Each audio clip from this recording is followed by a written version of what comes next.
So we're going to take out some of these tulip bulbs and we're going to dry them and store them for next year.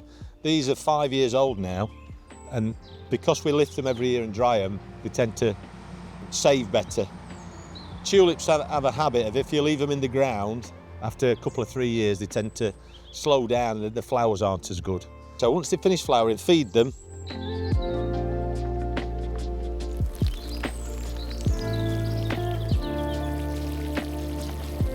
Take the seed head off.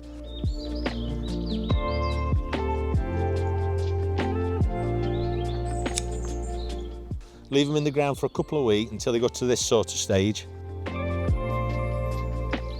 then all you need to do is carefully find the bottom of the bulb. You don't want to snap any of the roots off. So that's your tulip bulb, and you've got your stem, your leaves, and where your flower's been.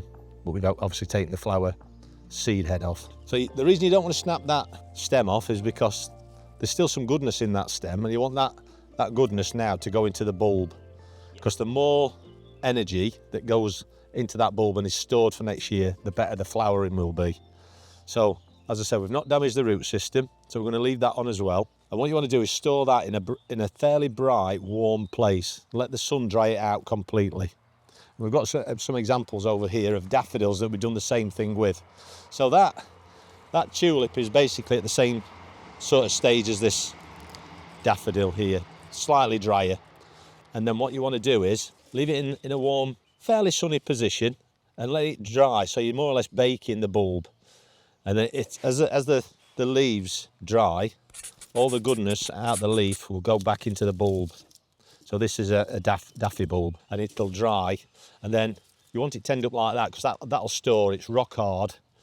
So don't store anything that's damaged or shows any sign of disease. So if it's soft, or it's got a cut in it or anything like that, don't store them. And then what you do is, when you're ready to store it, if you just do that, if you wiggle it, you see that the leaves will come off. If they don't come off easily, then they want a little bit longer. What you want it to do is to not damage the bulb. So you see that's come off, and that's ready to store now.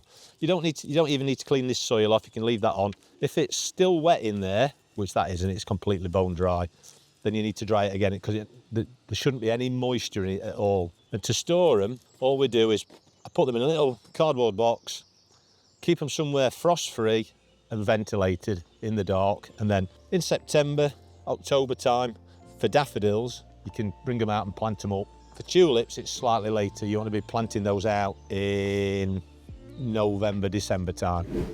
And that just avoids the risk of what we call tulip fire, which is not very attractive. It ruins the flowering. So the things to remember is feed them just after they finish flowering.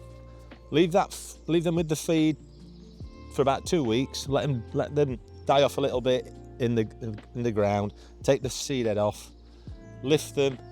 Dry them for another couple of weeks somewhere well ventilated, bit of sun, so that they dry out completely. And then you've got your finished bulb, and that's rock solid, and that'll be perfect for planting out.